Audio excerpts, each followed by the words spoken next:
Shalom Jemaat BCS Surabaya dimanapun Anda berada. Hari ini kita sudah memasuki minggu yang terakhir. Saudara-saudara, sudah begitu panjang dan begitu lama rasanya kita ada di dalam kondisi seperti ini. Tetapi begitu panjang dan begitu besar juga kasih setia Tuhan yang terus Tuhan nyatakan dalam kehidupan kita.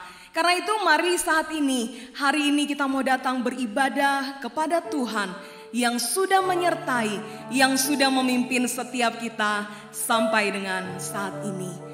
Mari siapkan hatimu saudara-saudaraku. Arahkanlah hati dan pikiran kita untuk menghadap Dia, Tuhan yang hidup, Tuhan yang menghidupkan setiap kita.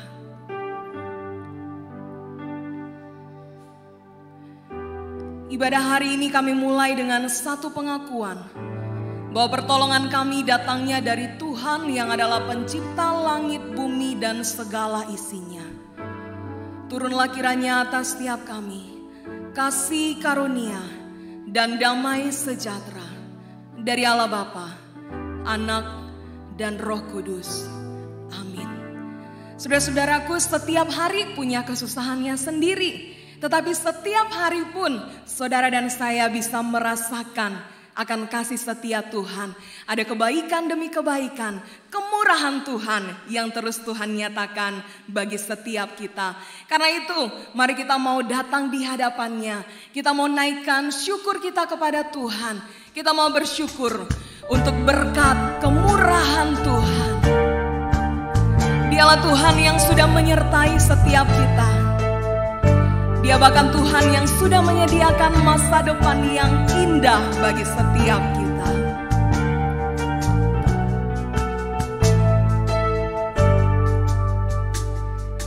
Kau hiasi kehidupanku dengan kemurahan-Mu. Kau rancangkan masa depanku penuh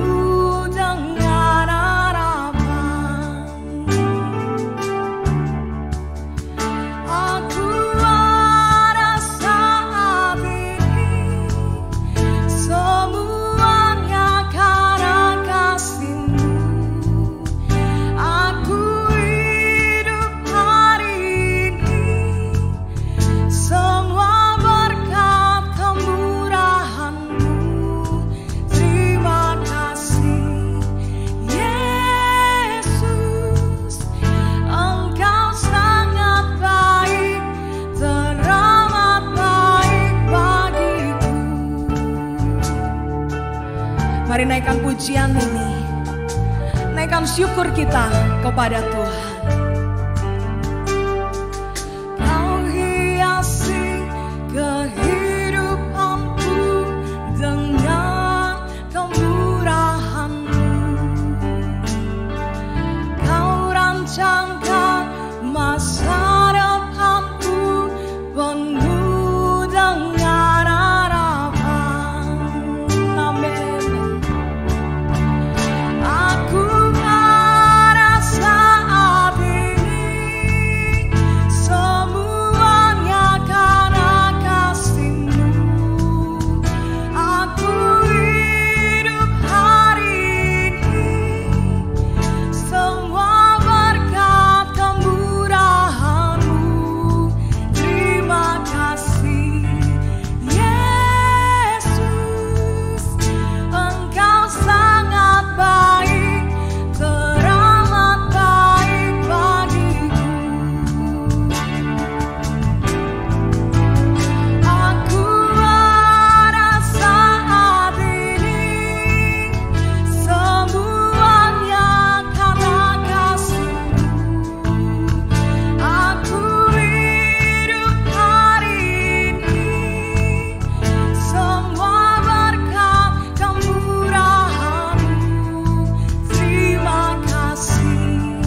pengakuan kami di hadapan-Mu Tuhan, bahwa Engkau Tuhan yang sangat baik bagi setiap kami. Kebaikan demi kebaikan, anugerah demi anugerah terus Engkau nyatakan bagi setiap kami. Dan kami bersyukur untuk semuanya itu ya Tuhan. Kami bahkan bersyukur untuk apa yang sudah Engkau lakukan di atas kayu salib itu, untuk menebus dosa-dosa kami. Terima kasih Tuhan. Engkau bukan hanya Tuhan yang adalah pemelihara kehidupan kami, tetapi Engkau juga adalah Tuhan yang adalah juru selamat kami yang hidup. Dan Engkau menghidupkan setiap kami. Namun ampuni kami Tuhan, karena terkadang di tengah-tengah hidup yang Engkau anugerahkan bagi kami bersikap semau-maunya kami. Mungkin seringkali Engkau Tuhan mendapati kami menyakiti hati-Mu. Ampuni kami Tuhan, ampuni kami. Biarlah kiranya Engkau Tuhan yang akan terus menjamah kami, membentuk setiap kami, supaya kami boleh terus menjadi anak-anak Tuhan yang hidupnya takut akan Tuhan, terus bersyukur akan kemurahan Tuhan, dan betul-betul menghidupi ucapan syukur akan kemurahan-Mu ini lewat setiap apa yang kami perbuat, apa yang kami pikirkan, apa yang kami katakan. Semuanya itu biarlah kiranya boleh menyenangkan hati-Mu Tuhan. Terima kasih Tuhan. Terima kasih untuk anugerah keselamatan-Mu. Terima kasih untuk kemurahan-Mu Tuhan. Aku ada saat ini, semuanya karena kasih-Mu. Aku hidup hari ini, semua berkat kemurahan-Mu. Terima kasih Yesus, Engkau sangat baik, teramat baik bagiku. Sama-sama katakan sekali lagi. Aku ada saat ini, semuanya karena kasih-Mu. Aku hidup hari ini, semua berkat kemurahan-Mu. Terima kasih Yesus, Engkau sangat baik, teramat baik bagiku. Yesus, Engkau sangat baik, teramat baik bagiku.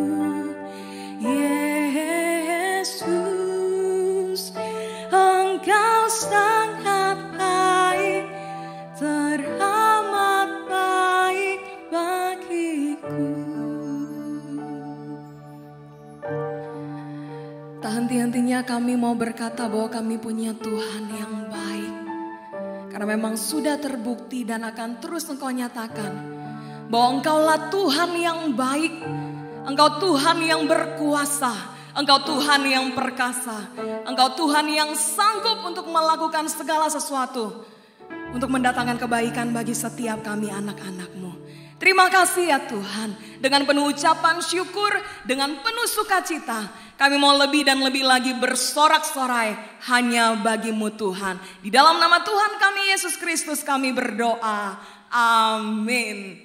Kita mau terus meninggikan Dia. Dialah Tuhan yang perkasa.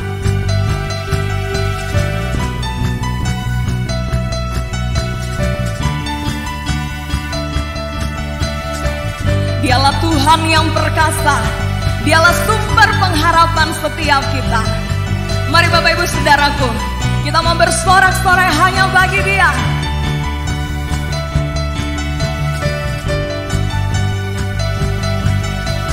Kau Tuhan yang perkasa, sanggup bangkitkan pengharapanku. Jiwaku kan bersorak, ku kan nyatakan dahsyat Kau Tuhan. Berkatalah, berkatalah atasku. Mau hidup bagimu, oh Tuhan Kau perkasa, setia selamanya. Bangkit rohku dan imanku, Tuhan Kau perkasa, berjaya selamanya. Kehendakmu sempurna bagiku.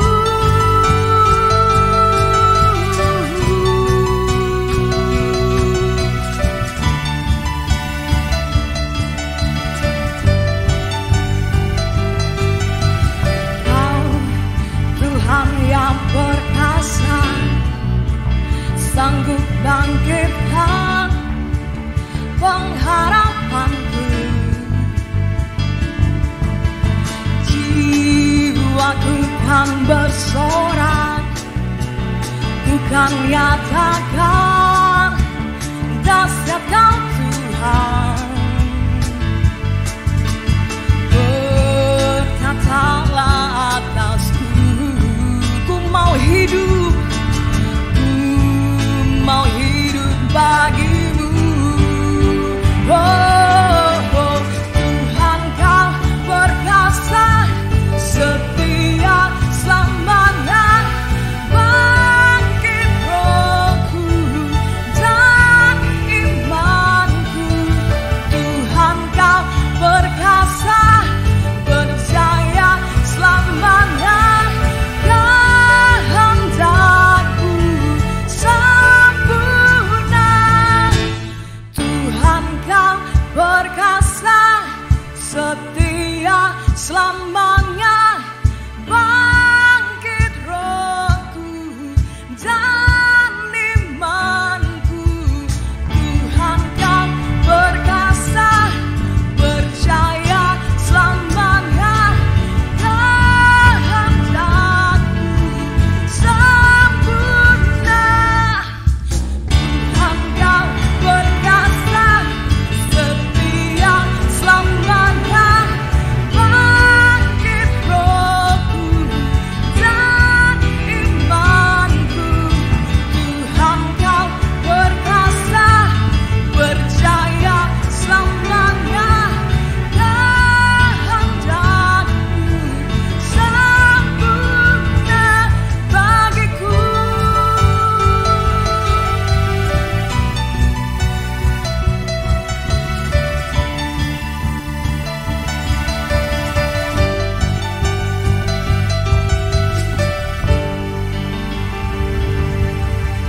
Saudara-saudaraku, kepada Dia, Tuhan yang perkasa, kita akan menyatakan iman kita, pengakuan iman rasuli.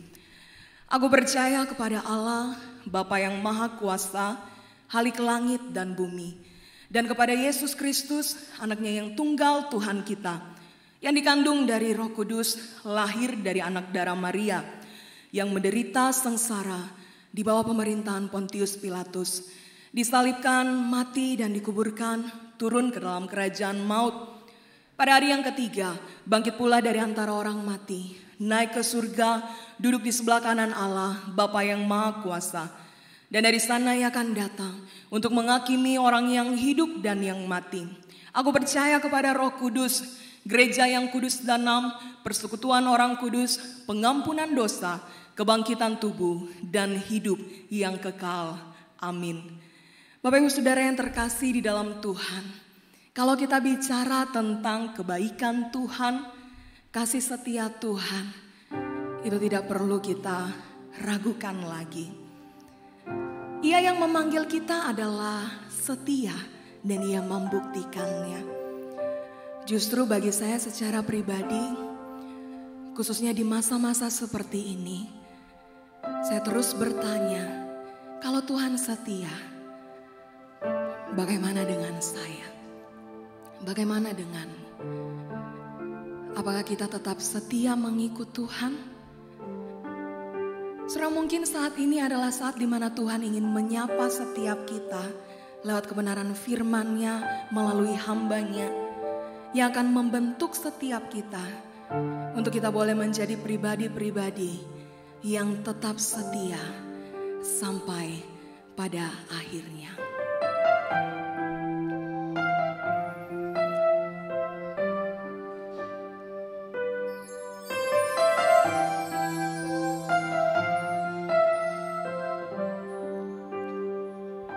Selidiki aku, lihat hatiku, apakah ku sungguh mengasihimu, Yesus, Kau yang Maha Tahu dan menilai hidupku, tak ada yang tersembunyi bagimu. Selidiki aku, lihat hatiku, apakah ku sungguh mengasihimu, Yesus, Kau yang Maha Tahu dan menilai hidupku, tak ada yang tersembunyi bagimu. Telah kulihat kebaikan-Mu yang tak pernah habis di hidupku. Ku berjuang sampai akhirnya, Kau dapati aku tetap setia.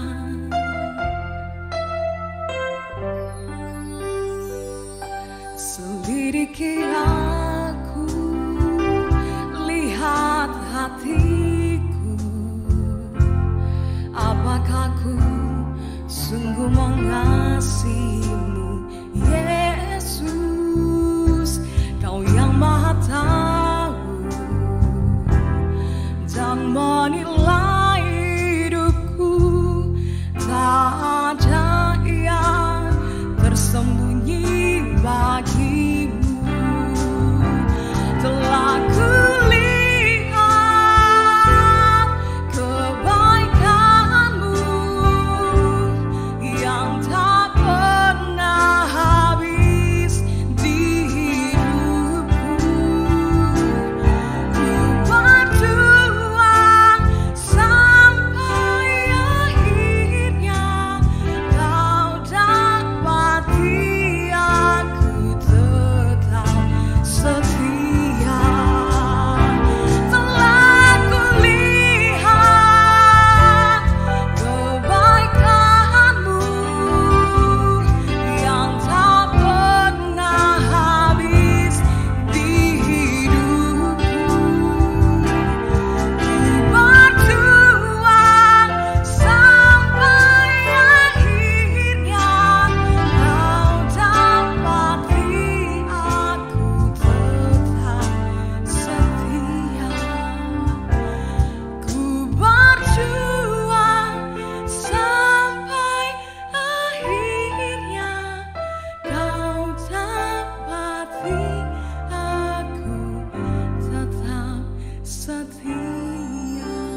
Shalom Bapak Ibu Saudara yang dikasihi Tuhan.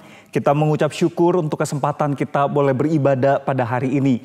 Dan kita akan membaca firman Tuhan. Sebelum kita membaca dan merenungkannya, mari kita berdoa terlebih dahulu memohon pertolongan Tuhan. Kita bersatu di dalam doa.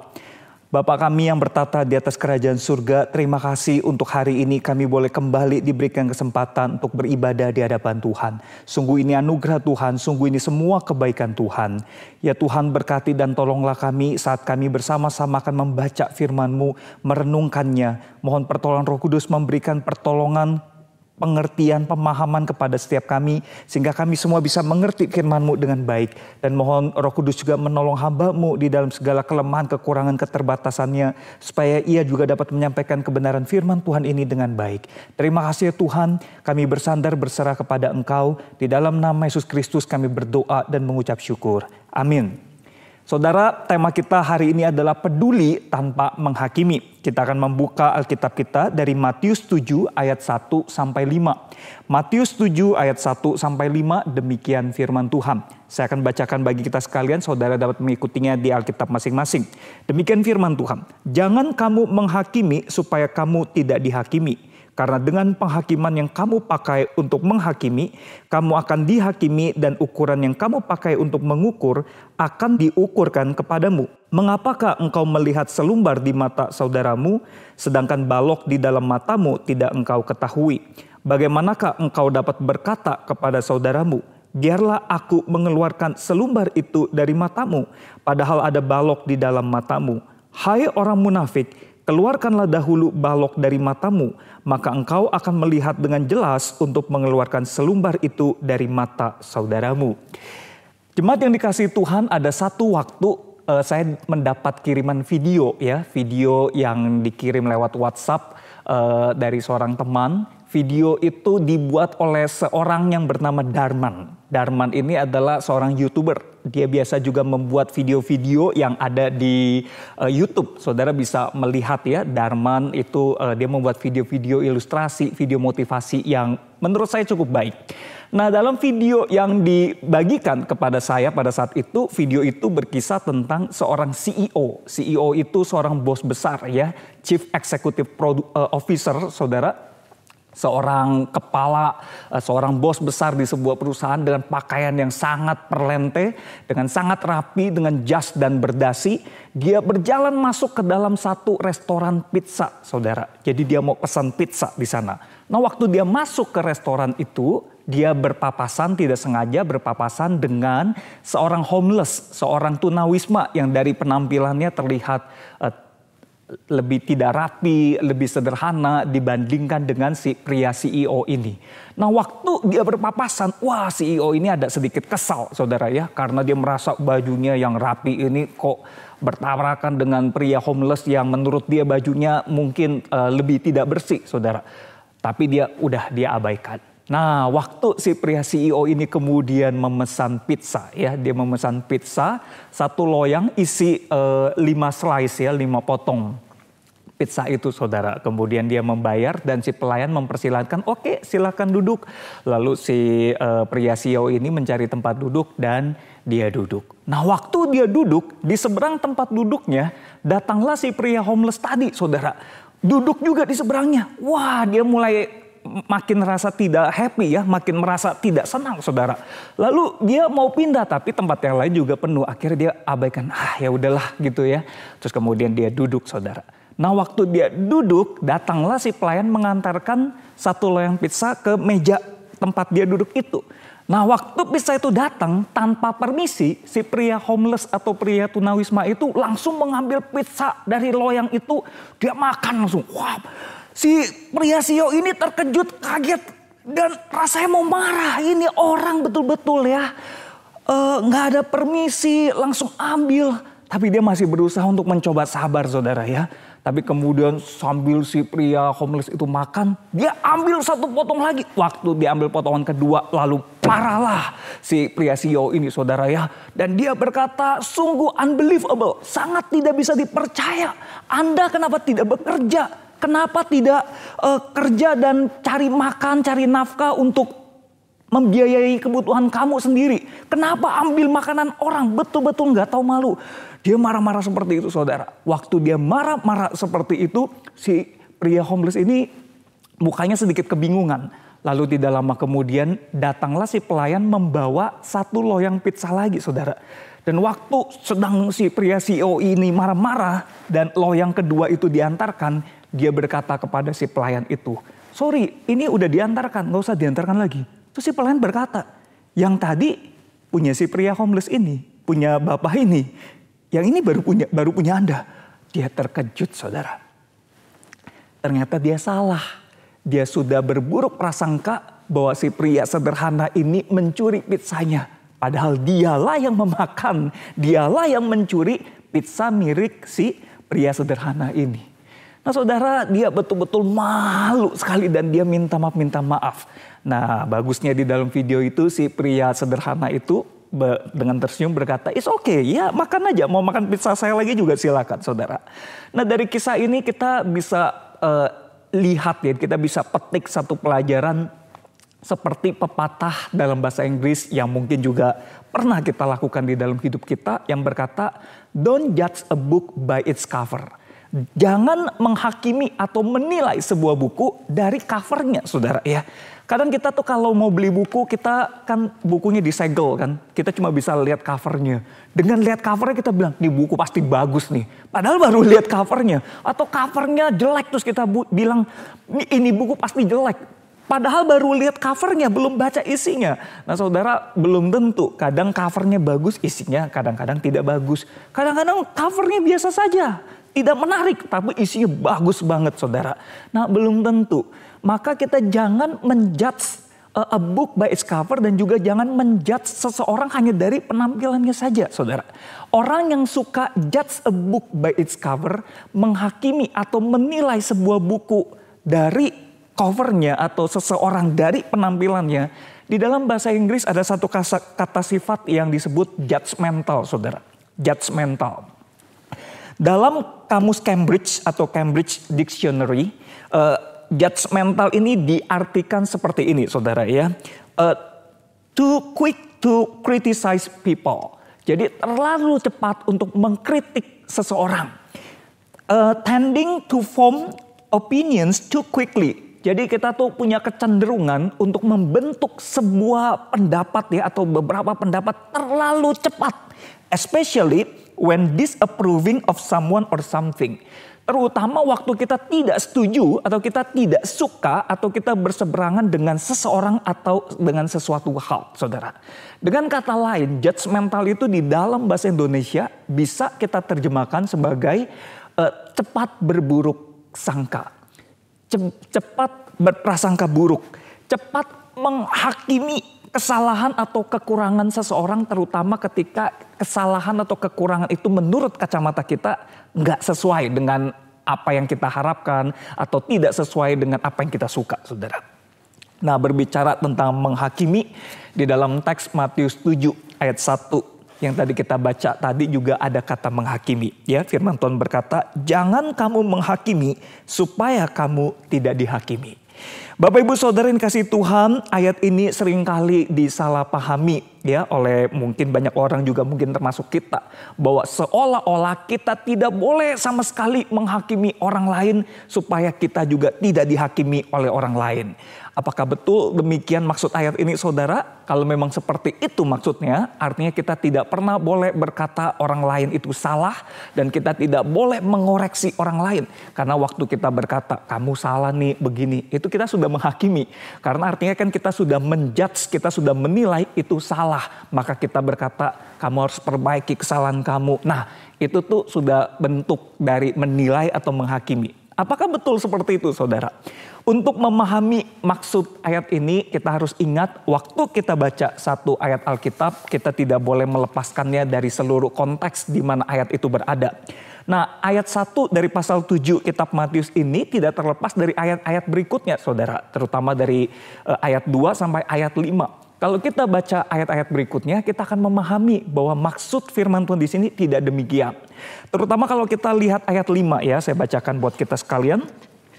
"Hai orang munafik, keluarkanlah dahulu balok dari matamu, maka engkau akan melihat dengan jelas untuk mengeluarkan selumbar itu dari mata saudaramu. Saudara, kalau kita baca lagi misalnya ayat 3 berurut ayat 4 dan ayat 5, kita akan mengerti bahwa maksud firman Tuhan di sini adalah bukan sama sekali tidak boleh melihat dan mengeluarkan selumbar dari mata saudara kita. Jemaat yang dikasihi Tuhan, kata selumbar di dalam bahasa asli bagian ini itu merujuk pada ini saudara ya, serpihan dahan kering yang kecil atau serpihan jerami, atau bisa juga berupa sehelai rambut atau bulu halus yang bisa masuk ke dalam mata kita, saudara. Jadi selumbar adalah sesuatu yang kecil yang Tuhan Yesus pakai istilah ini untuk menggambarkan kadang kita suka melihat ya hal-hal atau kesalahan-kesalahan atau kekeliruan-kekeliruan yang kita lihat pada sesama kita, yang mungkin hal yang kecil-kecil yang lebih remeh-temeh begitu saudara ya. Nah lalu Tuhan Yesus di dalam pengajaran ini dia menekankan juga kepada kita bahwa bukan sama sekali kita tidak boleh melihat atau mengeluarkan selumbar dari mata saudara kita, tapi perlu sangat berhati-hati sebelum melakukannya, yaitu perlu terlebih dahulu memastikan balok yang ada di dalam mata kita sudah dikeluarkan. Saudara, Tuhan Yesus kontraskan selumbar dengan balok. Balok itu adalah batang kayu yang besar, saudara. Untuk kontraskan, kita nih perlu keluarkan dulu balok dari diri kita. Untuk kontraskan dengan selumbar yang kecil, karena jangan-jangan kesalahan yang ada pada diri kita, kekurangan yang ada pada diri kita, hal-hal yang buruk yang ada pada diri kita, ukurannya lebih besar, atau jumlahnya lebih banyak, atau kadarnya lebih serius, lebih parah dibandingkan dengan kekurangan atau kesalahan atau kekeliruan yang kita lihat pada saudara-saudara kita atau sesama kita.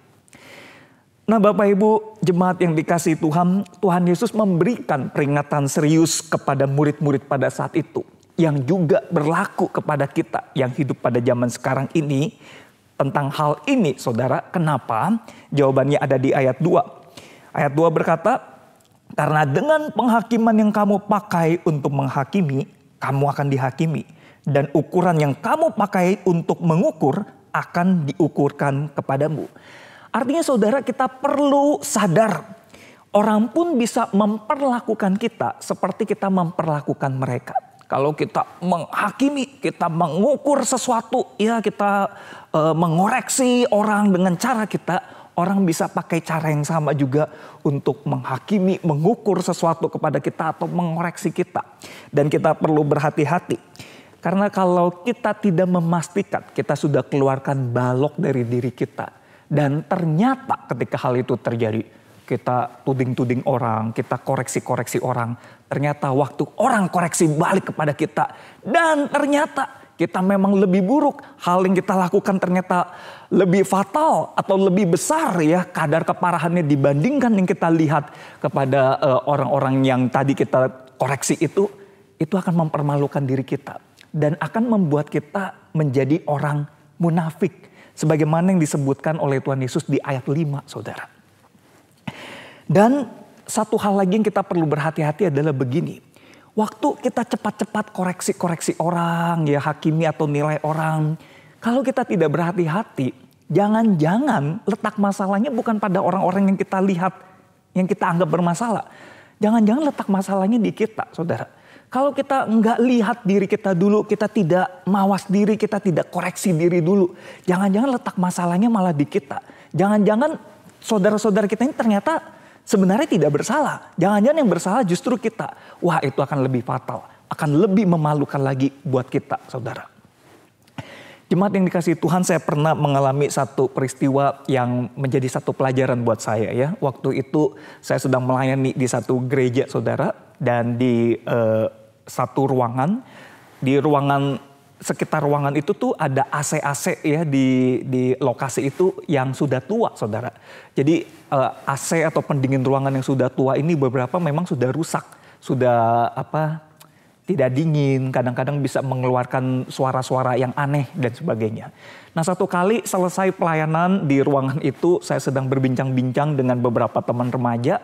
Lalu datanglah satu teman yang lain ya, anak anak muda juga, dia teman kita juga, dia datang dari luar ruangan gitu sambil memegang satu handphone begitu saudara ya. Dan dia datang, dia berkata, teman-teman, apakah kalian mendengar suara aneh ya, suara dengungan gitu, suara dengungan aneh. Lalu saya dan teman-teman yang sedang ngobrol itu kami menghentikan pembicaraan kami sejenak, lalu kami mencoba memasang telinga. Apakah betul kami mendengar suara dengungan seperti yang dimaksud oleh teman yang baru masuk ke ruangan itu?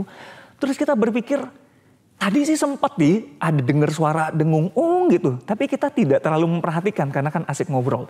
Lalu teman yang baru masuk ini berkata, saya dari tadi mendengar suara dengungan yang aneh itu. Terus dia berkata, aduh saya ini nih terganggu sekali. Teman-teman boleh nggak bantu cari di mana letak suara dengungan aneh itu begitu ya. Lalu apakah ada salah satu AC di sekitar sini nih yang tidak dimatikan atau yang mengganggu, yang suaranya kita tidak sadar kalau memang kita ketemu kita cepat matikan supaya tidak mengganggu saya dan orang banyak. Lalu kami sepakat, oke yuk kita periksa satu-satu AC. Lalu teman saya yang terganggu dengan suara itu, dia berdiri di tengah ruangan saudara ya. Terus dia sambil mengamati AC di kiri kanan. Lalu saya dan beberapa teman mencoba berjalan ya. Dari satu sisi saya mencoba memasang telinga saya ke AC dekat sisi ini. Kok tidak terdengar suara dengungannya ya.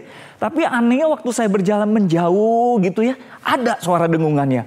Waktu saya ke tengah ruangan mendengar makin jelas. Tapi waktu saya ke pinggir sebelah kiri, saya mencoba mendekatkan lagi. Gak ada lagi suaranya. Seperti kok tadi sempat dengar, sekarang agak menjauh saudara. Lalu saya penasaran, saya coba jalan bolak-balik. Saya merasa suaranya kenapa ada di tengah ruangan. Dan anehnya yang ada di tengah ruangan itu tidak ada AC di tengah ruangan. Yang ada itu adalah teman saya yang terganggu dengan suara dengungan tadi. Dan dia sembari memegang handphone di tangan dia. Dan waktu saya berkata, kok saya merasa suaranya ada di tengah. Dan saya dekatkan telinga saya ke handphone yang sedang dipegang. Ternyata suara dengungannya itu ada di handphonenya saudara. Dan waktu saya berkata, kelihatannya sumber suaranya di handphone kamu. Dia berkata, what? Masa? Lalu dia kutak-katik handphonenya dan dia coba turn off ya. Dia coba matikan handphonenya dan betul suaranya hilang. Lalu dia kedip-kedip mata dan dia berkata, aduh sorry loh. Saya kira letak masalahnya di AC-AC ini. Ternyata di handphone yang ada di tangan saya sejak tadi. Nah saudara, kadang-kadang dalam hidup kita bisa seperti itu tuh.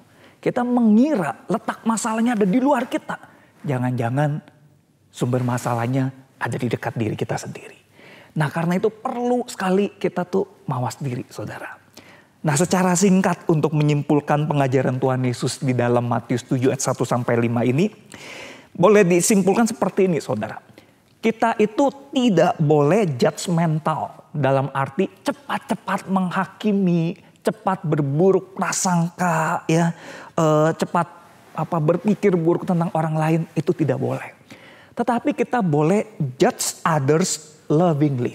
Kita boleh menilai, mengoreksi sesama kita dengan kasih, saudara.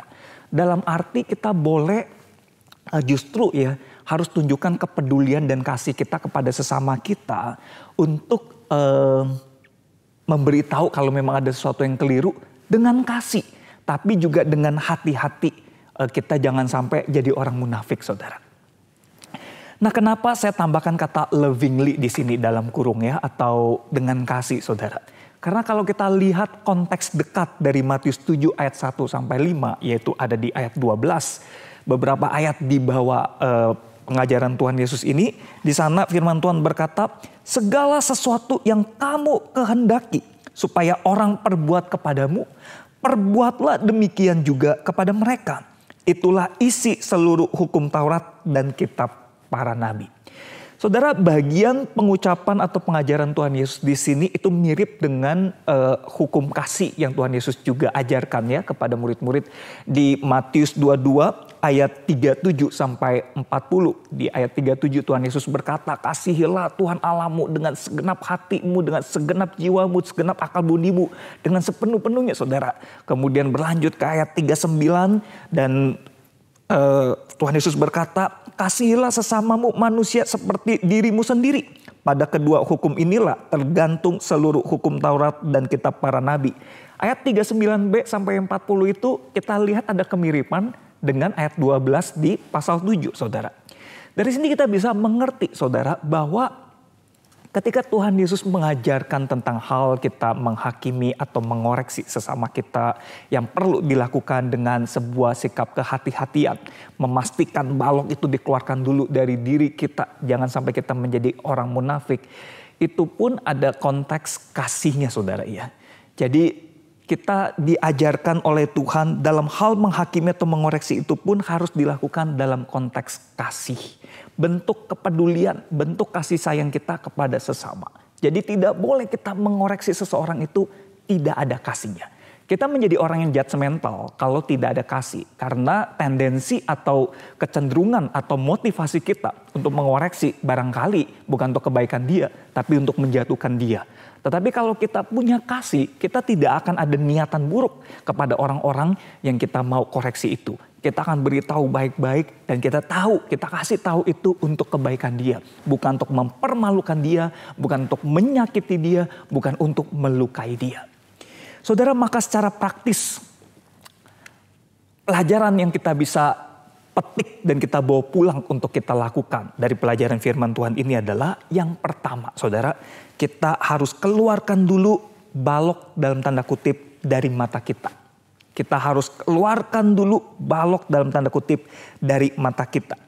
Artinya kita perlu sadar diri kita tidak sempurna, kita juga banyak kekurangan, dan sebelum kita koreksi orang lain, kita perlu introspeksi. Kita perlu koreksi diri kita terlebih dahulu. Saudara, dalam konteks pandemi seperti saat ini kita banyak melakukan pelayanan dalam bentuk rekaman. Seperti yang juga kita lakukan dalam ibadah pada hari ini saudara. Nah saya di tempat pelayanan saya sebelumnya di sebuah gereja kami juga melakukan rekaman ya sebelum akhirnya kami bisa live streaming.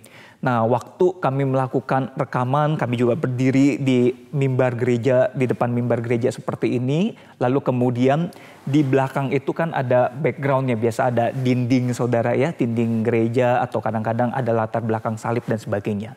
Nah, kebetulan gereja tempat saya melayani sebelumnya itu bagian belakangnya itu adalah ini, dinding yang ada tali saudara ya. Tali itu adalah tali tali pengait dari layar LCD proyektor. Kalau misalnya kita ada screen gitu ya di ruang gereja kita, itu kan biasanya ada layarnya, di bawahnya dipasang tali supaya dia tidak tiba-tiba naik atau bergoyang dan sebagainya. Nah, tali itu tuh diikat simpul saudara, tali tambang tipis ya berwarna kuning, itu diikat simpul sehingga talinya itu tuh kayak ada kriwilnya begitu. Kalau misalnya liturgos atau pemimpin pujian atau pengkhotbah sedang melayani, tangkapan kriwil tali itu tuh terlihat gitu oleh kamera saudara. Nah jadi waktu saya mengikuti ibadah ya, dengan memperhatikan tayangan YouTube misalnya dari screen itu, dari layar handphone atau layar laptop saya perhatikan sekali kriwil itu. Dan itu mengganggu sekali buat saya saudara. Kemudian satu kali saya menelpon pengurus multimedianya ya. Dan saya berkata, saya bilang, Pak, saya mohon maaf sebelumnya, saya mau minta izin. Boleh nggak saya tuh lihat ada kriwil tali ya. Saya tahu itu tali screen itu tuh, tali layar monitor itu. Boleh nggak saya minta izin untuk saya perbaiki kriwil itu ya. Simpul yang kriwil itu lah, buat saya tuh mengganggu gitu ya. Saya bilang mungkin buat orang lain tidak mengganggu, tapi saya tuh rasa saya mau perbaiki. Kalau bisa saya luruskan supaya tidak mengkriwil gitu, atau nanti saya sholatip atau bagaimana lah supaya dia tidak kriwil begitu ya. Terus si bapak ini sempat ketawa dan dia berkata, oke silakan Pak Hendra, silakan ya, silakan diperbaiki ya Pak Hendra, silakan. Lalu saya pinjem kunci dari pengurus gereja dan saya menuju ke ruang ibadah itu di hari biasa ketika tidak ada kegiatan.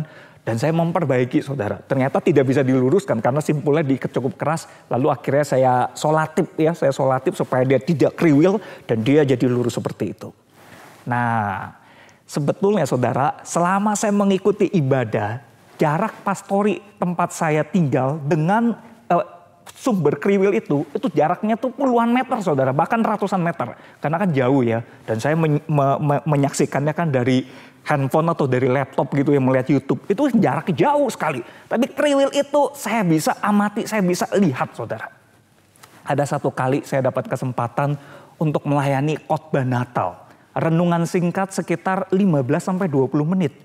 Nah selesai saya berkhotbah, saya tidak lihat-lihat lagi hasil rekaman itu. Dan rekan-rekan yang merekam juga tidak ada info apa-apa. Kemudian video itu dimasukkanlah ke dalam rangkaian acara Natal itu ya. Natal tahun lalu saudara, 2020. Natal di tengah pandemi. Kemudian ketika itu di launch saudara ya, ketika tayangan itu disiarkan pada saat malam Natal, saya bersama dengan keluarga juga melihat. Begitu adegan saya berkhotbah itu muncul, saya tersentak kaget. Istri dan anak-anak saya juga langsung tertawa. Dan bukan hanya kami yang terkaget, jemaat-jemaat juga banyak yang terganggu. Dan mereka kemudian beberapa chat saya. Aduh, firman Tuhan disampaikan memberkati. Tapi sayang loh Pak Hendra. Saudara tahu apa yang disayangkan? Ternyata ada kriwil di rambut saya yang saya tidak sadar. Dan kriwilnya itu mengganggu. Entah bagaimana ceritanya, saya kok tidak sadar ya. Apa rambut saya itu tiba-tiba ada berubah posisi menjadi kriwil yang mengganggu sekali. Dan waktu saya lihat itu, aduh saya malu saudara. Tapi apa mau dikata, sudah jadi saudara kan, video itu sudah ditayangkan. Terus waktu saya tanya sama kameramen, sama tim media di gereja. Terus mereka bilang, kita gak sadar ya, kita pikir Pak Hendra mau ini buat Natal model rambut baru gitu. Model kayak Superman begitu. Saya bilang enggak loh. Lalu ya apa mau dikata ya, itu udah kejadian saudara. Dan saya hanya bisa memetik itu menjadi pelajaran berharga buat saya. Apa pelajaran berharga buat saya saudara? Saya jadi belajar. Sebelum saya melayani untuk berkhotbah seperti hari ini, saya harus mengaca dulu. Saya harus lihat, kalau nggak bawa kaca ya pakai handphone ya untuk untuk coba lihat di handphone, berkaca dulu apakah ada kriwil, ada yang keliru pada saya sebelum saya naik. Tapi bukan hanya itu saudara. Sebelum saya menyampaikan firman Tuhan, terlebih penting saya harus berkaca dulu di hadapan Tuhan. Apakah yang saya mau sampaikan kepada saudara itu sudah saya lakukan terlebih dahulu atau belum? Apakah firman Allah yang mau saya bagikan kepada saudara itu sudah menegur dan mengoreksi saya terlebih dahulu atau belum? Saudara, penting sekali bagi kita untuk kita sebelum mengoreksi orang lain, kita berkaca dulu di hadapan Tuhan. Kita betul-betul butuh belas kasihan, pengampunan Tuhan buat kita. Karena diri kita nggak ada yang sempurna, semua kita berdosa. Dan untuk menyelesaikan persoalan dosa ini yang sangat serius, Tuhan Yesus sampai datang ke dunia ini. Dia rela korbankan dirinya di atas kayu salib saudara. Untuk menebus saudara sekalian dan saya dari semua dosa kita. Untuk membersihkan kita. Untuk menolong kita supaya kita bisa jadi orang yang tidak munafik. Kita harus perlu punya kemawasan dan kesadaran diri itu untuk sungguh-sungguh bersandar kepada anugerah belas kasihan Tuhan. Mengampuni, membersihkan diri kita dari semua balok-balok dosa kita. Saudara, pelajaran penting yang kedua adalah kita perlu tolong saudara kita untuk keluarkan selumbar dari matanya. Kita perlu tolong saudara kita untuk keluarkan selumbar dari matanya. Saudara, bagian ini senada dengan nasihat firman Tuhan di Galatia 6 ayat 1 yang berkata demikian. Saudara-saudara, kalaupun seorang kedapatan melakukan suatu pelanggaran, maka kamu yang rohani harus memimpin orang itu ke jalan yang benar dalam roh lemah lembut sambil menjaga dirimu sendiri supaya kamu juga jangan kena pencobaan. Saudara, firman Tuhan ingatkan kepada kita bahwa kita harus menolong saudara kita untuk keluarkan selumbar dari matanya itu dengan lemah lembut. Sambil menjaga diri kita supaya kita juga jangan kena pencobaan. Jangan sampai kita juga jatuh. Jangan sampai kita justru jadi orang yang munafik saudara. Tetapi dengan lemah lembut, dengan kasih kita mau menuntun dia untuk bisa memperbaiki diri. Kita mau peduli kepada dia. Kita mau bantu dia untuk bertumbuh di dalam Tuhan. Menjadi pribadi yang lebih baik. Pribadi yang semakin serupa dengan Tuhan Yesus. Pada saat bersamaan kita juga terus mawas diri. Jangan sampai justru kita perhatikan orang tapi kita tidak perhatikan diri kita. Saudara, dalam pengalaman pelayanan saya juga bersama dengan teman-teman remaja sebelumnya. Biasanya setiap selesai pelayanan misalnya pujian ya. Ada yang menjadi liturgos pemimpin pujian, worship leader. Ada yang menjadi singers, ada yang menjadi pemusik ya. Ada yang menjadi operator multimedia dan sebagainya. Biasa setelah selesai pelayanan kita akan melakukan evaluasi. Barangkali Bapak Ibu Saudara juga sering melakukan itu di gereja Bapak Ibu Saudara masing-masing. Nah, waktu kita lakukan evaluasi biasanya kita mengevaluasi kekurangan atau kekeliruan rekan-rekan yang lain. Wah, tadi kamu pas nyanyinya fales ya, tadi kurang pas nadanya. Atau kamu pas main musik tadi kok kurang nyatu, kurang padu, terlalu keras atau apa gitu ya. Atau tadi kamu waktu ini gerakan lagu, kamu pindahkan slide, terlambat.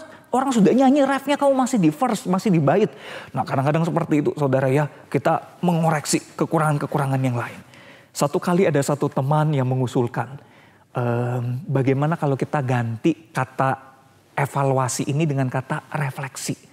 Teman itu punya concern ya, punya pertimbangan yang baik. Teman ini berkata, kalau kita evaluasi itu kecenderungannya kita cari-cari atau lihat-lihat kesalahan orang. Tapi kalau kita refleksi, kita nih juga bersedia lihat diri kita. Kita belajar apa ya dari pengalaman pelayanan hari ini. Saya merefleksikan, oke, masing-masing coba lihat diri masing-masing. Kita nih belajar apa. Lalu kita saling membantu, saling menolong, saling menopang. Untuk sama-sama bertumbuh di dalam Tuhan menjadi lebih baik lagi. Sehingga tendensi atau motivasinya bukan untuk hanya lihat-lihat kesalahan orang. Tapi juga ada keterbukaan dalam diri kita untuk mau lihat diri kita juga. Dan kita bersama-sama menjadi lebih baik di dalam Tuhan. Terakhir saudara, untuk dapat saling mengeluarkan selumbar atau balok dari diri kita dan saudara-saudara kita. Kita juga perlu perhatikan nasihat firman Tuhan ayat 2 dari Galatia 6 itu. Firman Tuhan berkata, bertolong-tolonganlah menanggung bebanmu, demikianlah kamu memenuhi hukum Kristus. Saudara, kita perlu saling bertolong-tolongan, saling peduli. Tidak hanya lihat diri kita, tapi mau peduli kepada saudara-saudara kita. Dan saling bertolong-tolongan. Kita berkata, saya mau menolong kamu untuk keluarkan selumbar dari matamu.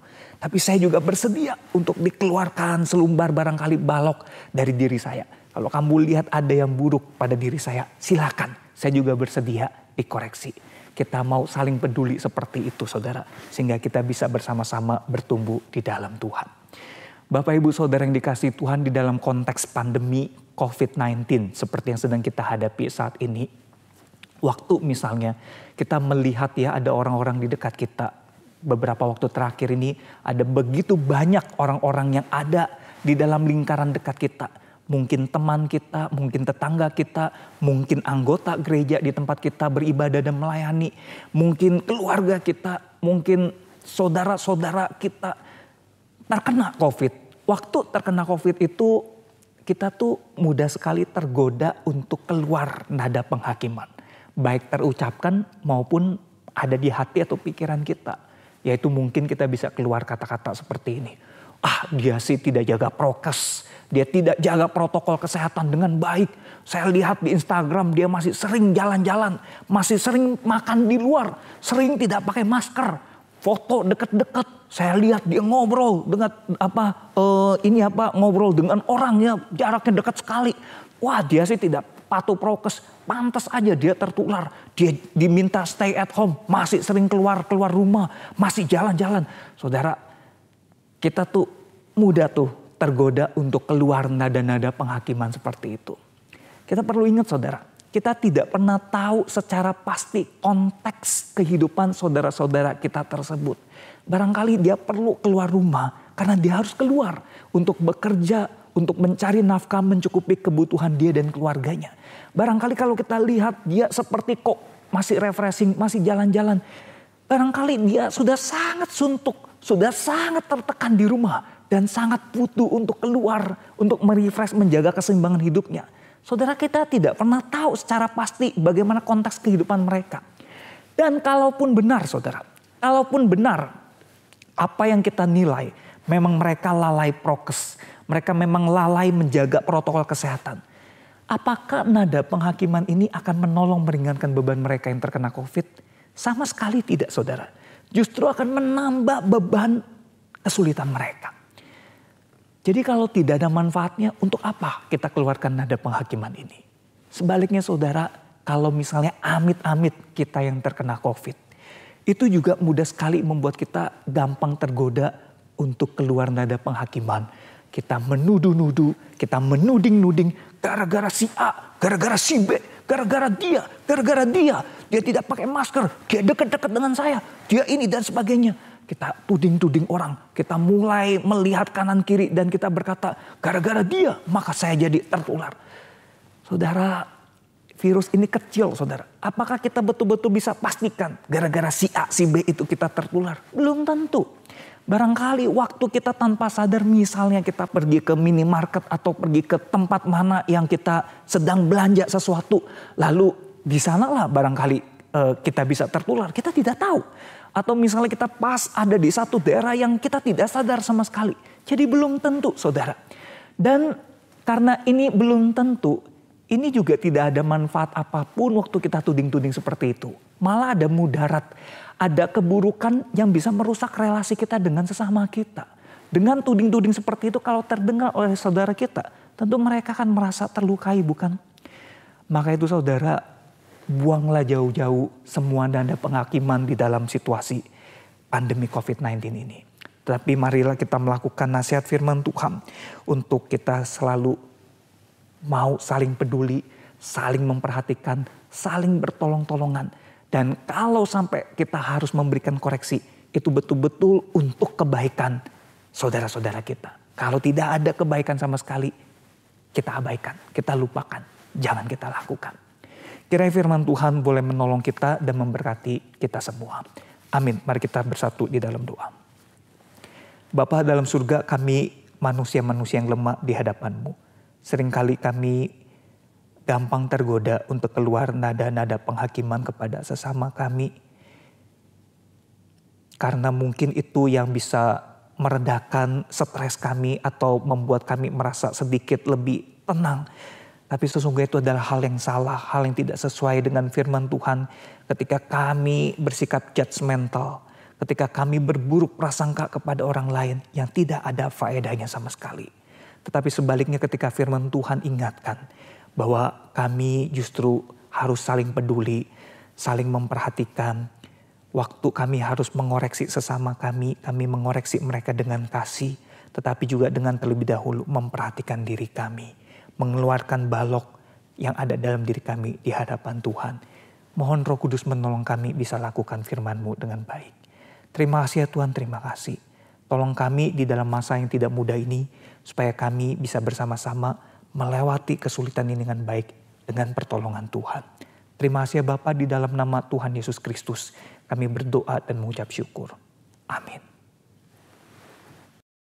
Saudara, di awal bulan April Tuhan memberikan saya hikmat dan menuntun saya untuk menulis satu lagu.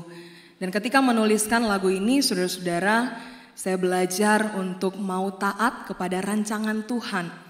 Tapi sejujurnya Bapak Ibu Saudaraku, saya tidak pernah menyangka bahwa pandemi ini akan sampai dengan akhir Juni ini. Tapi di hadapan Tuhan saya harus mengakuinya bahwa saya betul-betul tidak tahu. Dan saya mau belajar untuk taat sampai dengan akhir hidupku. Mengikuti apa yang menjadi rancangan Tuhan. Saya rindu Bapak Ibu Saudara di akhir dari ibadah ini, mari sama-sama kita mau nyanyikan pujian ini, Rancangan-Mu.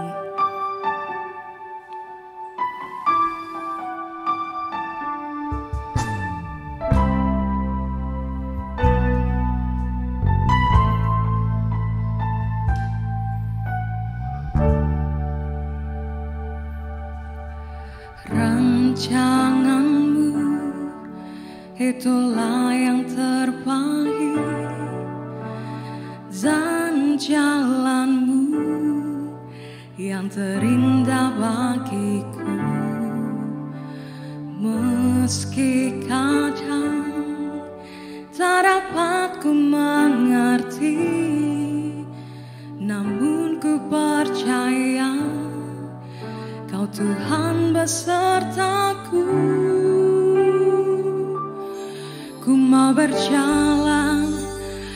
bersamamu Tuhanku,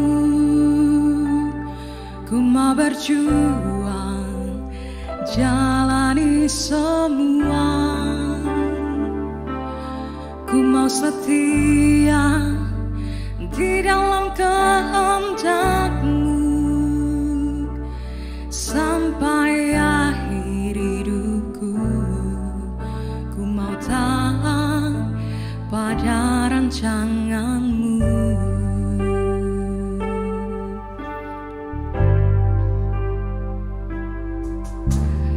Rancangan-Mu itulah yang terbaik, dan jalan-Mu yang terindah bagiku. Meski kadang tak dapat ku mengerti, namun ku percaya Kau Tuhan besertaku. Ku mau berjalan bersama-Mu Tuhanku, ku mau berjuang, jalani semua. Ku mau setia di dalam kehendak-Mu sampai akhir hidupku. Ku mau taat pada rancangan-Mu. Sebab rancangan-Mu yang terbaik bagiku. Jadilah padaku menurut kehendak-Mu, Yesus.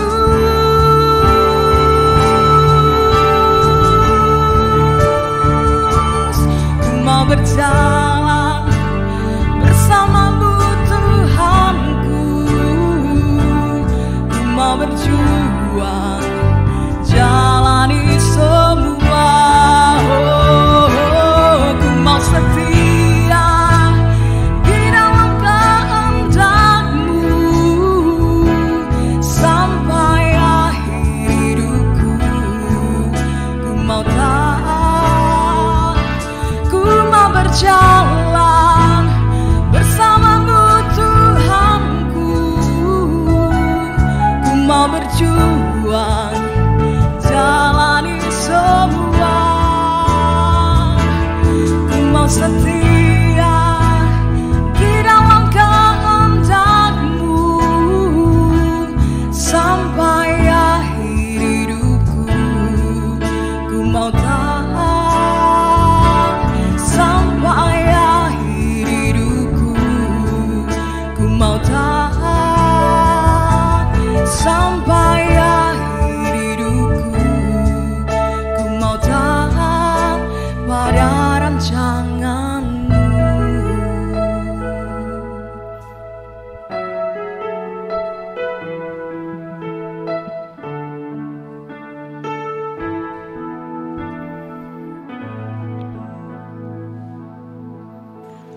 Mari kita berdoa, saudaraku.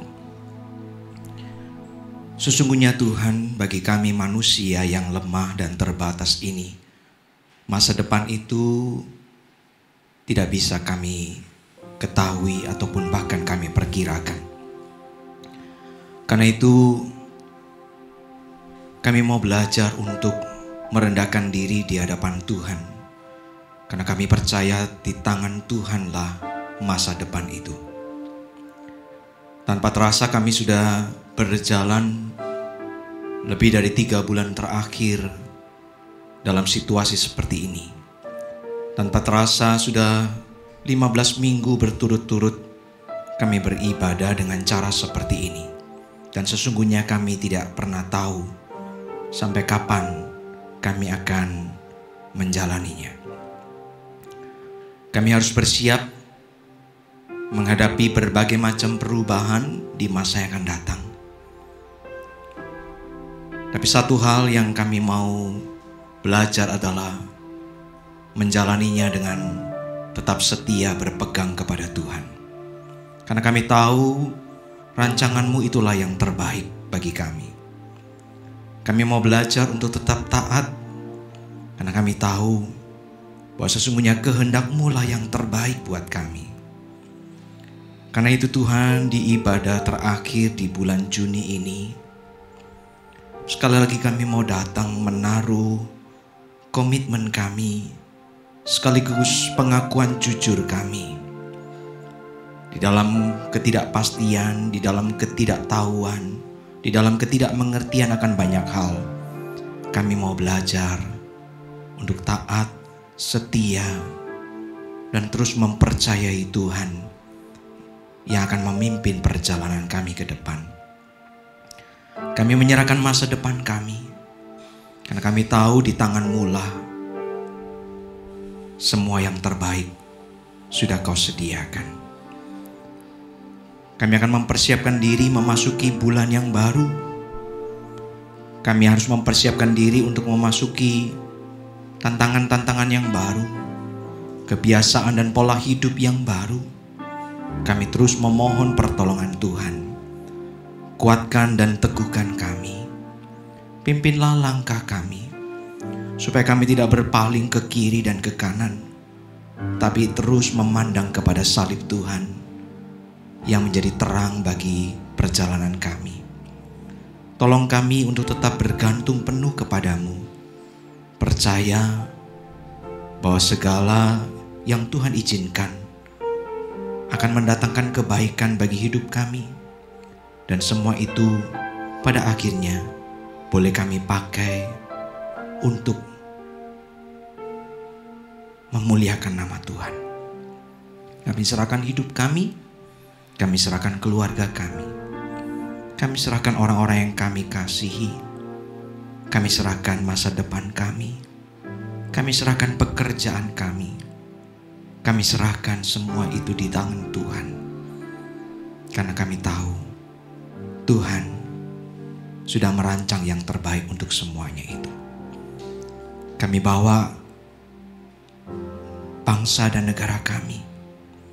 Kami terus memohon dengan tidak henti-hentinya, dengan tidak bosan-bosannya, supaya Tuhan berbelas kasihan bagi negeri ini. Lewat para pemimpin kami, biarlah boleh mengambil keputusan-keputusan yang terbaik, meresponi setiap perubahan situasi dengan sigap dan cepat dan penuh hikmat, supaya keputusan yang diambil membawa kebaikan. Terima kasih Tuhan, terima kasih. Sekali lagi kami serahkan perjalanan ke depan hanya ke dalam tangan Tuhan. Dalam nama Tuhan Yesus, kami bawa hidup kami bawa perjalanan kami. Amin. Mari saudaraku bersama berdiri, kita kembalikan pujian kita untuk Tuhan. Dialah Allah yang duduk di atas tahta kemuliaan, dan biarlah segala kemuliaan hanya dan hanya bagi Dia.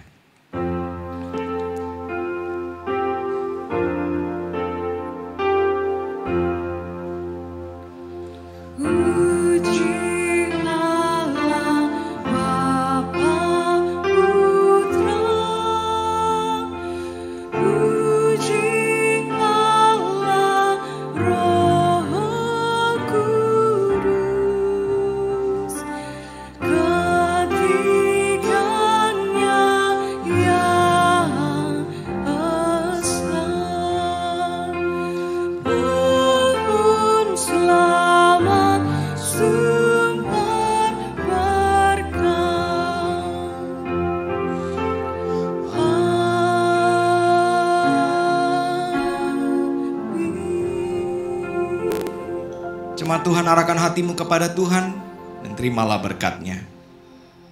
Tuhan memberkatimu dan melindungimu, saudara-saudaraku. Tuhan menyinari engkau dengan wajah-Nya dan memberikan kasih karunia. Tuhan menghadapkan wajah-Nya kepadamu, memberi damai sejahtera. Mulai hari ini sampai selama-lamanya. Amin.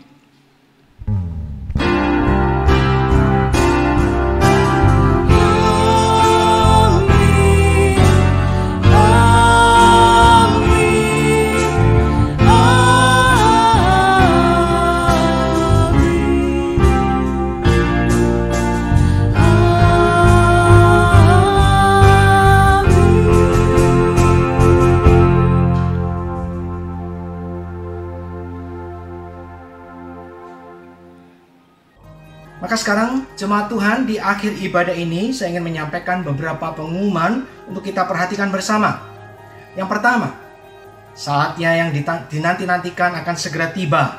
Ya, saudara, para pemimpin gereja ini telah mengambil keputusan dengan terus mendoakan dan mempersiapkan diri bahwa nanti di minggu pertama bulan Oktober 2021 kita berencana akan memulai kembali ibadah tatap muka secara terbatas.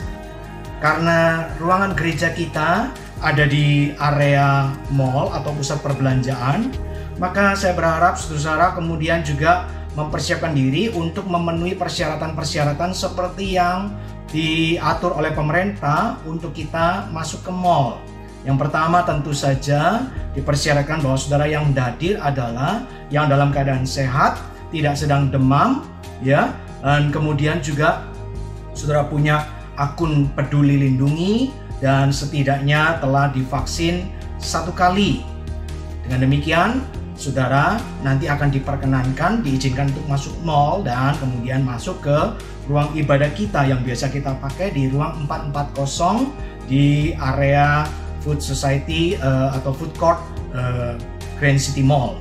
Nah, saudara, sekali lagi saya memohon kerjasama dari saudara sekalian, ya, untuk kedisiplinan saudara untuk sepanjang baik sebelum, selama di perjalanan, sebelum sampai di tempat, selama ibadah dan setelah ibadah, untuk terus dengan disiplin ketat menerapkan protokol kesehatan, memakai masker dengan baik, tidak boleh dilepas, ya, tidak boleh sampai tidak menutup hidung dan mulut secara sepenuhnya. Saudara dipersyaratkan untuk setidaknya memakai masker medis, ya, lalu kemudian dilapisi dengan lapisan yang kedua adalah masker kain. Dengan demikian kita akan saling menjaga satu sama lain. Saudara diharapkan untuk sepanjang sebelum memasuki ruangan, selama di ruangan dan sesudahnya, saudara diharapkan untuk tetap menjaga jarak, tidak berkontak fisik satu dengan yang lain, dan setelah ibadah selesai bisa segera meninggalkan tempat, ya. Dengan demikian, sekali lagi, walaupun kita beribadah, tapi kita juga tetap melakukan bagian kita untuk saling menjaga satu sama lain.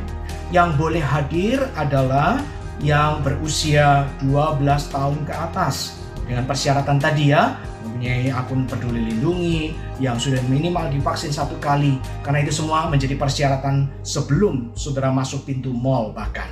Lalu kemudian saudara-saudara diwajibkan untuk mendaftar lebih dahulu keikutsertaan saudara sebelum mengikuti ibadah hari Minggu.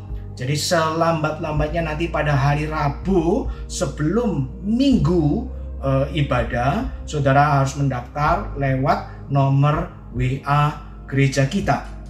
Nanti akan dikirim balasan sebagai konfirmasi apakah saudara bisa datang atau tidak.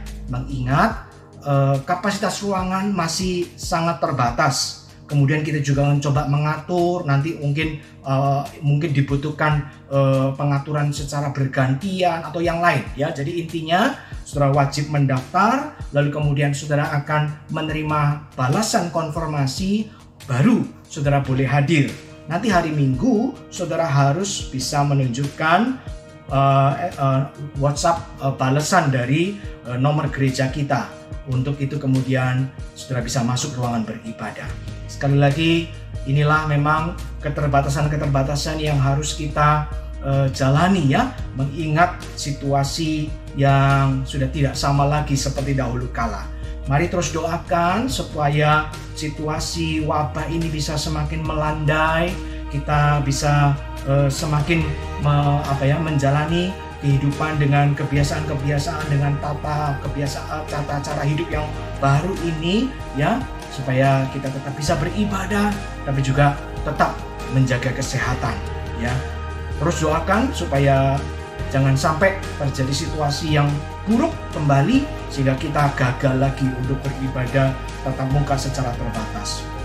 Saat ibadah tatap muka secara terbatas dilangsungkan, saudara tetap bisa mengakses materi ibadah via channel YouTube gereja kita, ya. Jadi jangan khawatir, saudara yang tidak bisa hadir, saudara tetap bisa beribadah dari rumah masing-masing. Yang kedua, dengan tidak jemu-jemu tetap mendorong kepada saudara untuk memperkuat ya persekutuan kepada Tuhan, juga kepada dengan saudara seiman ya, lewat persekutuan doa setiap hari Rabu jam 7:30 malam lewat media Zoom, dan juga lewat kelompok-kelompok kecil atau grow di gereja kita. Semoga itu semua membuat kita terus diperkuat untuk menghadapi situasi yang tidak mudah ini. Demikian pengumuman-pengumuman dari saya. Selamat hari Minggu saudaraku. Tuhan memberkati kita semua.